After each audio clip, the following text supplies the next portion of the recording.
শুক্তো তো অনেকভাবে বানানো যায়, একবার এরকম করে বানিয়ে দেখবে, সেটা খুব সুন্দর। শুকনো কড়াইতে পোস্ত, গোটা জিরে, সর্ষে, মেথি ও হালকা ভেজে নিয়ে গুঁড়ো করে একটা মশলা বানিয়ে নিস। এবার কড়াইতে তেল দিয়ে বড়িগুলো হালকা ভেজে তুলে নিস। ওই তেলে এক এক করে করলা, গাজর ও কাঁচকলা, এক চামচ লবণ ও হলুদ দিয়ে হালকা ভেজে তুলে নিস।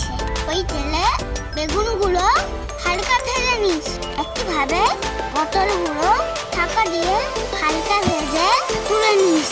ডাঁটা ও লবণ দিয়ে হালকা ভেজে নিস। এরপর লম্বা লম্বা করে কেটে রাখা আলুগুলো ঢাকনা দিয়ে ভেজে নিস।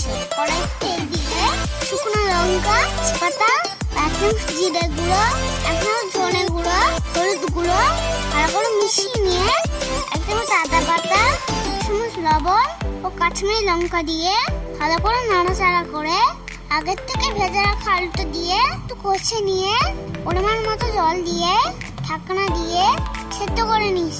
আলু হাফ সেদ্ধ এলে ডাঁটাগুলো দিয়ে দিস। একটু নাড়াচাড়া করে ভেজে রাখা বাকি সবজিগুলো দিয়ে ভালো করে মিশিয়ে নিয়ে ঢাকনা দিয়ে ভালোভাবে সেদ্ধ করে নিস।